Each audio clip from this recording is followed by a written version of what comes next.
Okay, this is problem number 1-49. It's on page 32.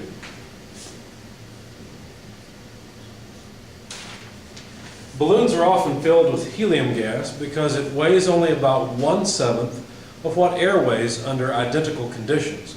The buoyancy force can be expressed as F sub B, the buoyancy force, equals the density of air times acceleration of gravity times volume of balloon. Will push the balloon upward. So essentially this is the weight of the air that's being displaced. If the balloon has a diameter of 10 meters and carries 2 people,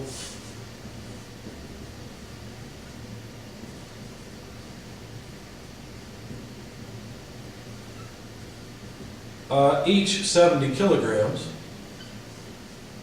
determine the acceleration of the balloon when it is first released. Assume the density of air, rho, is 1.16 kilograms per cubic meter, and neglect the weight of the ropes and cages. Okay?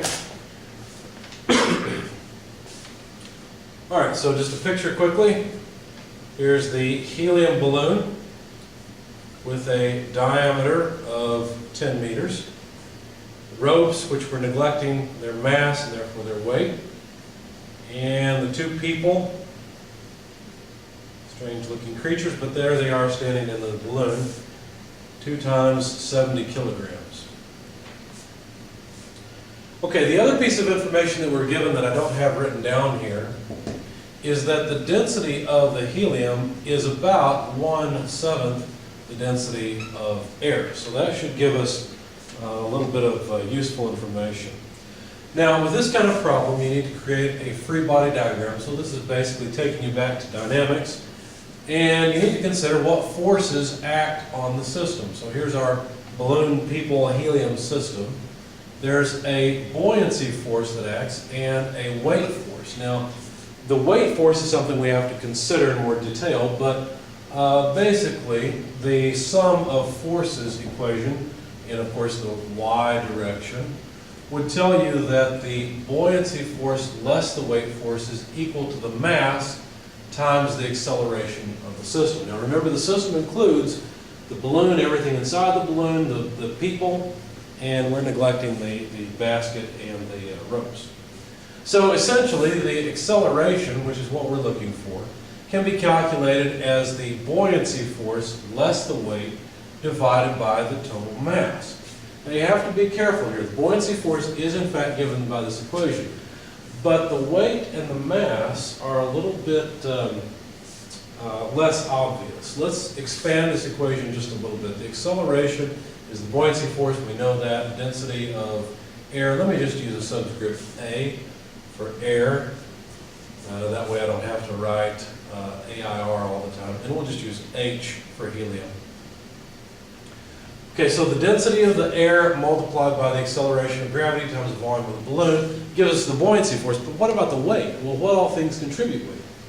Well, you see these 2 people at 70 kilograms. Those are obvious. So there must be weight of people, because we're subtracting weight off. But is there anything else? Is there any other weight? Now this is counterintuitive, but the helium actually has some weight. It's being pulled down by gravity, just like the people. Okay, so even though the helium is lighter than air, all that means is that it's less dense than the air, and so the air is buoying that helium upward.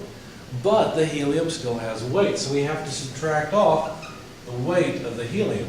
The buoyancy of the helium is taken care of here, but the weight of the helium subtracts from the total buoyancy that the helium provides, or that the air really provides.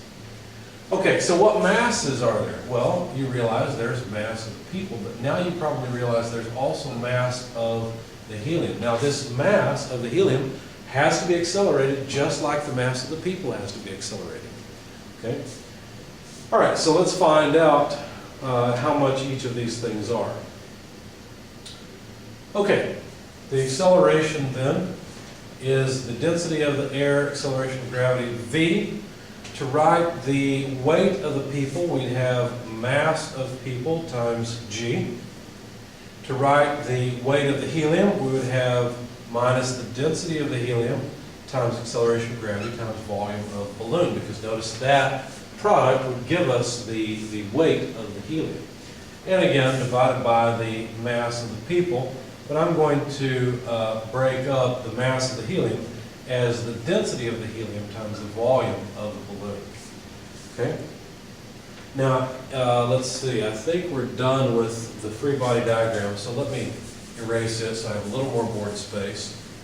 And let's work with this equation a little bit farther. Now notice we have g in all these terms, so we can factor it out. We'll finish playing with this in just a minute, actually plug in numbers, but the density of the air times the volume of the balloon less the density of the, well, let's see, let's do it. What I'm going to do is I'm going to flip these two, so I'm going to move the mass of the people over and the mass of the helium, well, actually the weight of the people and the weight of the helium are going to switch places. And the reason I'm doing that is so I can combine these two, because really the density of the helium is 1/7 the density of air, so that allows me to get rid of the density of the helium in favor of the density of the air. Volume minus mass of people, and all this is multiplied by g. The denominator doesn't change much, we just have the mass of people plus the density of air over 7 multiplied by the volume of the balloon. So once again, I'm just eliminating the density of the helium. Okay? All right. Now, notice that the density of the air times volume less than 1/7 the density of the air times volume could be combined. Basically, what we have there is 1 less 1/7. So one more simplification here. We need 6/7, because 1 less a seventh is 6/7. The density of air, volume less mass of people, g divided by mass of people plus density of air over 7 times volume. Okay? Now the volume of the balloon, let's see, we could go off and calculate it, but basically the volume of the balloon can be calculated based on the diameter. It's just the volume of a sphere, 4/3 pi r cubed, or d over 2 cubed, since we're given diameter. Let's see, I did not actually get that intermediate result. I didn't write it down. I plugged that into the equation for volume. I won't do that here on the video. I think it's a waste of time. G, I'm using 9.81 meters per second squared. The density of the air is right here, so you've got everything you need. You could calculate the volume, just plug in 10 meters here and figure out what the volume is. And so you have everything that goes into the equation. Obviously the mass of the people, I've got a problem here because this should be 2 people. So I really need to say that this is, instead of 70, the mass of the people total is 140 kilograms. And then I can plug it into the equation directly. Anyway, the acceleration that I came up with, all the units match. If you notice, you've essentially got mass and mass canceling the units of mass here. And then G are whatever the units of G are, which are meters per second squared, come out. So anyway, this, when you plug all the numbers in your calculator, you should get about 16.47 meters per second squared as the acceleration of the balloon. Now, I think what's more interesting is to look at this and say, well, the helium doesn't really give you all of the displaced air's weight as a buoyancy force because it has some mass. It only gives you 6/7 or so of the displaced weight as force pulling you upward. That's the net effect of the buoyancy of the air versus the mass of the helium, both of which have to be taken into account. So not only do the people have to be accelerated, but the helium has to be accelerated.